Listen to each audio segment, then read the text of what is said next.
Hi everyone, welcome back to my channel. If you're new to my channel, welcome. My name is Sandy.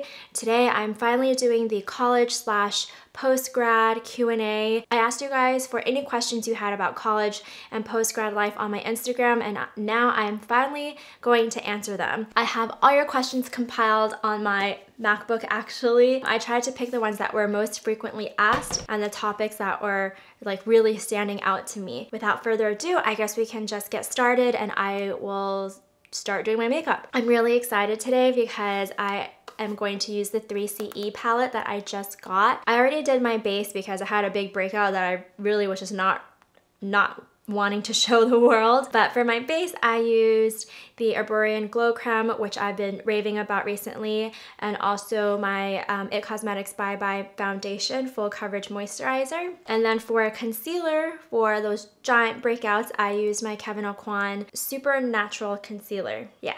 Now I'm just gonna move on to my brows, and let's move on to the first question while I do that. So the first question comes from Post Nostalgia. She has two questions. What's the biggest difference between high school and college, and how do you put yourself out there freshman year in college? I think the biggest difference between high school and college is that in high school, people are still kind of keeping tabs on you. People are still checking for your attendance. They're still checking that you're getting to your classes on time and you're doing your homework.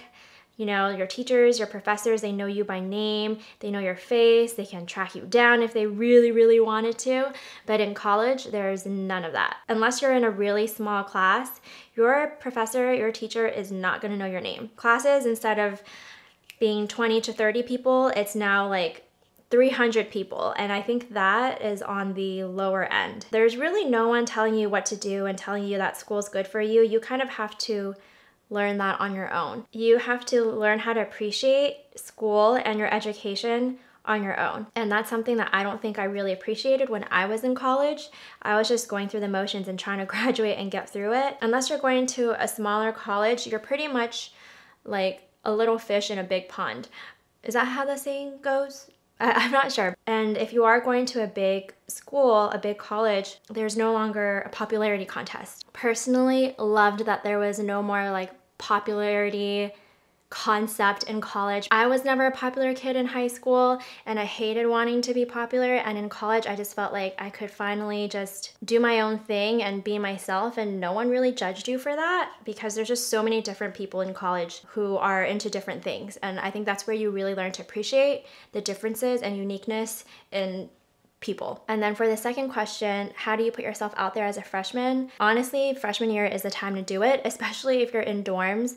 Everyone is just so happy and excited and eager to meet people and to make friends. That's the time that you should really put yourself out there and just say hi to people, ask them what they're interested in, where they're from, what they like to do. That really is the time to get to know someone, because after that it gets a lot harder. As a freshman, you can be seen as like that eager freshman that's just like trying to meet people because you don't know anyone. But sophomore, junior year, senior year, obviously it's a little bit harder to use that I'm a freshman excuse. Yeah, just really put yourself out there and be bold. You probably don't know a lot of people in your college like you did in high school, and I find that it's a lot easier to be yourself and not be afraid to be yourself. You can join clubs or like fraternities, organizations, whatever it is that you like. There's probably a club or an organization created that suits your passions and your hobbies. College campus is so huge. You'll for sure find someone who likes the same things that you do. You just have to put yourself out there and find it, because if you don't express yourself and who you are and what you like, how are you going to attract the people or bring yourself to the people who could be your best friends? Having brows on my face just makes me feel like a whole new woman. And the next question is from Hillary. Hillary. I always want to say it, Hillary. How do you stay motivated for school? I need help. How I stay motivated personally is I surrounded myself with people who were motivated. I sucked their energy. Just kidding. But no, seriously. During sophomore year of college, I joined a business fraternity because I felt like I needed people around me who knew more than I did, that I could learn from and that I could grow from. And when you join a business fraternity, like everyone is just hustling. At least majority of people are hustling and they're getting their shit done. They're studying, they're working hard, they're applying for jobs. So the way that I stay motivated was that I studied with them, I hung out with them, and like obviously they were my friends, so I enjoyed hanging out with them also, but seeing how motivated those people were made me want to be motivated and do more. So definitely surround yourself with good people and people who you look up to and who are already very motivating and that you just like gravitate towards and push you to do more and be better. So I think I'm going to take these colors. I don't know, we'll see. Another way to stay motivated is to kind of remember why you're in school and why you're doing what you're doing. Honestly, can be a little bit hard if you're in school for your parents. I was kind of in that position where I was in school for my parents. Like, I didn't want to go to school. At first, I wanted to take a year off to figure out what I wanted to do, but they really wanted me to go to school, and so I did. And I did it to make them happy, and I didn't really appreciate an education or why I was there. I know that's not always the case for everyone. You know, if you're in school to get your dream job, like remember that. Remember that's why you're getting good grades. It's why you're sticking through all the hard stuff. It's so you can get your dream job. I know it can be hard to stay motivated if you don't know what your dream job is, or you don't know what your major is, and you don't know what you want to do with your life. But honestly, I wish I appreciated education and getting an education a little bit more. I wish I knew what it meant to be able to get an education, because it's so hard to do that now. It's such a privilege to be able to go to school and to get that higher education. So that in itself, I hope is motivating enough, because not everyone gets the chance to do that. So the next question comes from Yvonne, and she asks, hardest adjustment after graduating college? For me, the hardest adjustment after graduating college is having to make my own decisions. Even in college, you're still being told what kind of classes you need to take, what you need to do in order to graduate. But after you graduate, you can do whatever you want. And you have to decide, do I want to travel? Do I want to take a year off and not work? Do I want a job? What kind of job do I want? It felt like a lot of weight was put on me to make the right decision. And you don't know what the right decision is. You don't know what one path is going to take you versus another. Like, you can't see that and you can't know that. That was a really hard realization that I had after I graduated. I have to make my own decisions. I don't know what to do. Okay, now I think I'm going to use this middle color. I just use these two colors as like a base. The next question comes from JLXVII. What was one of the most important lessons you learned from college, and how did you use/apply it to real life after college? It doesn't have to be school related. It can just be a life lesson too. Can't wait for the video and love you. Oh, love you too. Thank you so much for the question. It's a little bit of what I said earlier, and it's that you are responsible for your own future. Like, college gives you a taste of it. After graduation is when you really are responsible for it, but in college is when you get a taste of it, and you have to take responsibility for your future and what you want your future to look like and the life that you want to build. No one really exactly knows what you went through. Like, your parents and your siblings were there for you growing up, but they're not there for you in college. They don't know what you're going through. And like, your friends, they know what you're going through now, but they don't know what your childhood dreams were like. They don't know that much about you just yet. And so you really are responsible for yourself, and only you know yourself the most. I still struggle with that sometimes, where I don't really know what I want and I don't know myself that well, but college is definitely the best place and time to start figuring that out. Take control of your future. No one's gonna force you to go to the TA. No one's gonna force you to go talk to your professor if you're struggling. No one's gonna come like scoop you up if you're really in trouble. If you fail a class, you fail a class. That's it. No one's gonna scoop you up and tell you what you need to do to succeed. You have to figure it out on your own. And that was one of the hardest lessons I learned. Next question comes from I think it's Christian.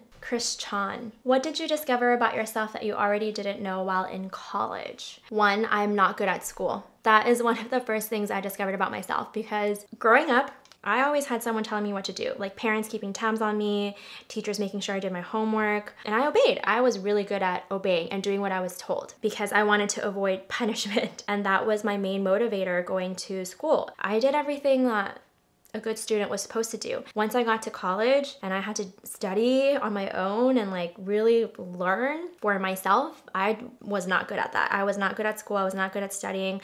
I didn't like it. I just didn't know how to discipline myself. And that's when I realized like school's not for me. I know I've been going off about appreciating your education, and I still think that's really important. But for me, the way that I learned in school and studying and disciplining myself, it was so hard. Through joining like a business fraternity, I learned a lot about myself personally, and That's where I learned like, hey, I'm pretty decent at public speaking. I can talk, I can make a PowerPoint presentation, I can relay information. I learned what I'm good at, what ticks me off. I learned a lot about myself through the friends that I had, the relationships that I made. You just grow a lot as a person by surrounding yourself with different people. And I think that's one of the most valuable experiences about going off to college. So I just added a little bit of this brown from the 3CE palette, but I also wanted a darker brown, so I'm using this brown from my NARS palette. The next question comes from Me Line Solo 7. Do you recommend to find a job or an internship after college? I recommend,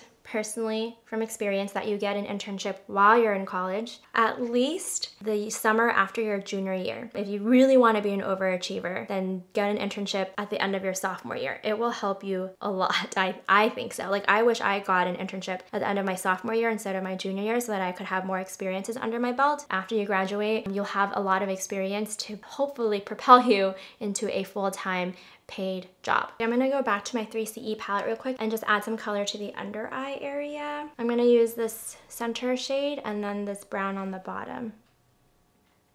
Okay, I'm going to pop on some brown eyeliner. This is from Zuzu Luxe. I got this a while ago and it's the only brown liquid eyeliner I have, so I'm just gonna go with that. Put on some lashes. This is from, I don't know, it's an Asian brand. They're all right. I just wanna try something different today and go for like a different look. But yeah, I'm gonna do that off camera, so I will be right back. Okay, I wasn't feeling these lashes at first, but now that I've curled them, I like them a lot more. I'm gonna apply some mascara to it actually to thicken it up because they look kind of sparse. These are actually some really nice lashes. I don't know why I didn't like them the first time around. Okay, now I'm going to move on to contouring and answer the next batch of questions. So I actually got a lot of questions about figuring out what is right for you. Let me just read these off. I have absolutely no idea what I want to study, and when I think about it, it's a whole mess. Whenever I find what I want to do, my parents disagree. How do you figure out what's right for you? Hi, my question is, did you know what you wanted to do right after you graduated? And if not, how did you figure out your life post-college? How was it transitioning from graduating college to finding work? How did you get your first job or first real job? Was it mainly because you had a ton of experience under your belt prior to graduating? I'm going to graduate soon and I don't know what I'm doing after. How do I start the post-grad life? Okay, so lots of questions about figuring out what you want to do with your life. And let me just tell you a little bit about my experience. So in high school, I had no idea what I wanted to go to college to do. I thought I wanted to be a marine biologist because I really love the ocean. So I applied to a marine biology school. I got in, but I decided not to go because income-wise, it's not the best. And I didn't know if I could actually do that. It just didn't feel right. So I ended up going to UC Davis as a political science major. I really wanted to make a difference in the world, and I thought being a senator was the best way I could learn how to do it. I'm just gonna contour real quick. This is the Avon True Color contour stick. I'm gonna use this to contour my nose. But as I was saying, I thought I wanted to be a political science major, so I was taking political science classes, and when I was in there, in those classes, that's when I realized, like, this isn't for me. This isn't what I wanted to do. Then I thought, this looks crazy. Then I thought, you know, I really like writing, so maybe I'll be an English major. And I was in that English major for a class or two. I took like some writing class and then some like literature class. When I was there, I realized I love to write, but I hate writing for this class. And maybe that means like, this isn't for me. Maybe I just like free writing on my own free time. So then I thought maybe I will give business a try. It's open-ended, I can be creative, I can get into marketing. I've always liked marketing. Like in high school, I did a little bit of marketing like for this class, and then I was taking economics classes and it just kind of stuck. It was something that I felt like I could do this, I belonged here. I was also interested in fashion, so I did a fashion marketing internship, and you know, it wasn't the best internship. It just sucked, you know, honestly, but I still loved it enough to stick with it. Even though my internship experience was kind of shitty, like I still knew like I wanted to do fashion and I wanted to do marketing. Like that didn't stop me from doing what I wanted to do. I just knew that even though this experience sucked, I still want to keep at it. And so I ended up graduating with a double major in econ and communications, and they didn't have a marketing major at UC Davis, and that was kind of one of the closest things I thought to it. So then I went off to get my first marketing job, and I worked in marketing for about 4 years in an office, and then I realized I don't want to work in an office anymore, and that's when I,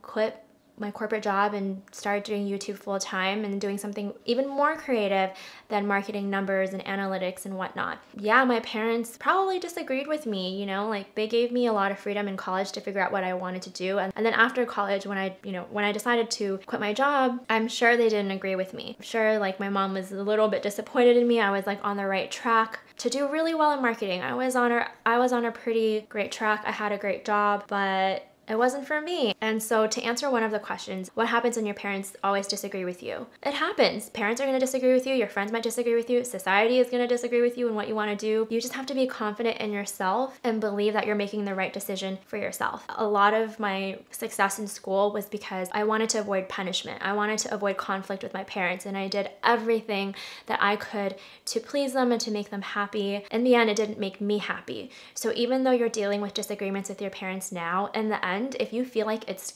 totally completely worth it to follow your heart and do what you want to do, because if you know you can prove yourself and be successful at what you want to do one day, it's worth the disagreement. When my parents doubted me, it was because they could sense doubt in myself. I didn't believe in myself because I didn't reassure them that I was on the path that I wanted to be. I felt like I had to prove that I could make my own decisions and make my own mistakes and learn and grow from them, and that I would be okay. I needed to be confident in myself for them to be confident in me and what I'm doing. You just have to believe in yourself and stick with what you want to do. And sometimes you might not find that right away, but it's okay. I put a lot of pressure on myself to be successful, but I was doubtful and I was scared and I don't know what's gonna happen. But in the end, I realized you know what? I don't know what's gonna happen, but I know that this is my time to learn and to grow and make my own mistakes. And I think once I told my mom that, she asked me if I'm ever scared or worried that I'm not making money or that I'm out here doing this kind of stuff. And I told her yeah, it's stressful. Sometimes it's stressful, but I'm learning and I'm growing and I'm really happy, and this is what makes me happy. It's stressful, but it's worth it. I just need this time to learn and grow on my own, and if this doesn't work out, then I'll move on to the next thing and it'll be fine. Everything will be fine. I think for my mom to hear that and to be reassured and to hear that I'm happy doing what I want to do was enough. It was enough for her to support me because I believed in it myself that I'm gonna be okay. No matter what, I'm gonna be okay.